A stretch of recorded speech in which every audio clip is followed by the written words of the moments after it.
with the first question.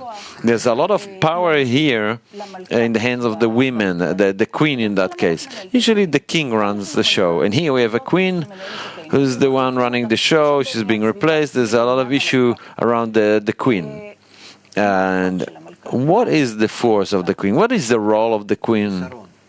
A lack, a desire of the person to discover the true king who loves the Jews, he loved the people of Israel, and who is doing everything in order to save the people of Israel and bring them to their exalted role, to be later on the second temple and all that is needed.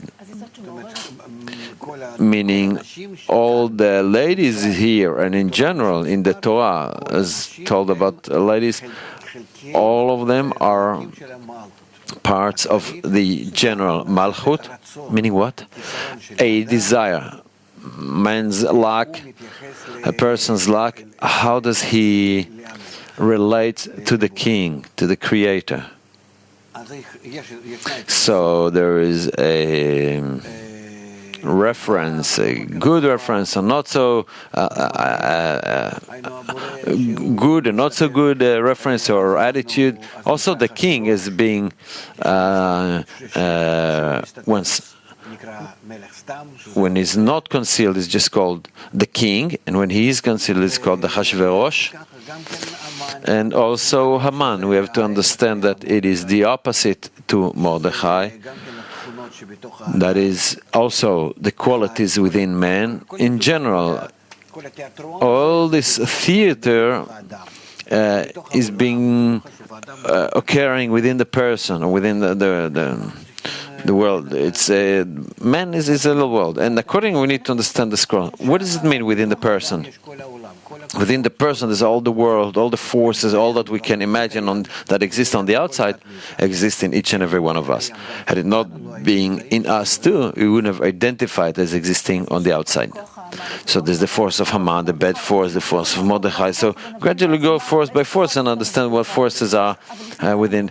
But beforehand, I'd like to ask about the ladies. You said that the queen role basically is to reveal the lack with respect to the Creator. Meaning the attitude to the Creator is not that you refer to the Creator as a force of love or a good force of the world, the nature. So we have two faces of women here. One is a lady that is willing to go with the king, that willing to one is that not willing to appear in the king's feast, and one that later on is being crowned as a queen. So what is the difference between them in their attitude to the same force of love, the Creator?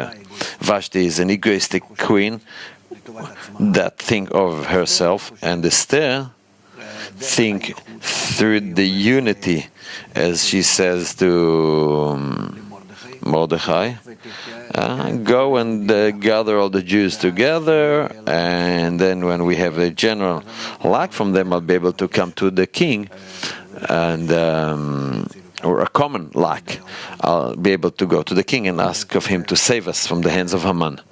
Meaning the egoistic force in our desire, in each and every person, is Vashti, and the force of unity that drawn towards love is Esther.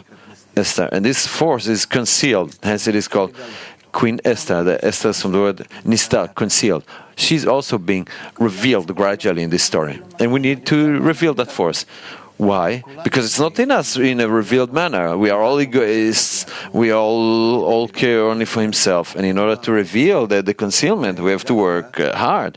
And specifically what assists us in it is Haman. That very same evil Haman. Had he not been planning to kill and destroy all the Jews, then he wouldn't have forced Mordechai to get up and wouldn't evoke or stimulate Queen Esther. She too would have remained there in concealment, and Esther wouldn't have been turning to the king, and the king wouldn't have saved the Jews. and then elevate them to height that truly Mordechai receive honor second to the king. When you say someone, so you're saying that he who saved the Jews eventually is the creator, the force of love. Yeah, because Esther turned to him and he's the one doing it. He is saying, hang a man, meaning cancel all the evil and bring all the evil to good. So she basically recruits the force of love in order to cancel all the evil in the world. Esther recruits the need for connection, because those Jews are incapable of gathering. They are in a cry out, in a lack. They discover that by the connection they can be saved from destruction, but they are incapable of reaching that connection.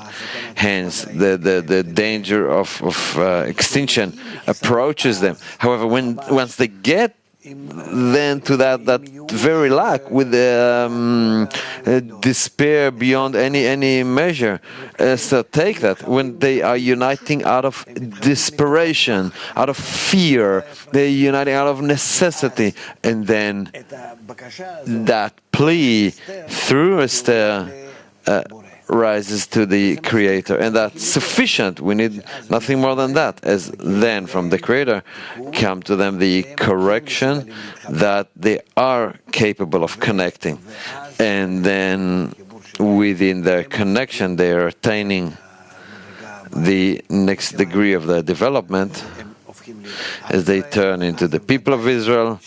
That's most definitely they're worthy of the land of Israel, to go back from exile into redemption, and that's it, and build a temple and settle in their land.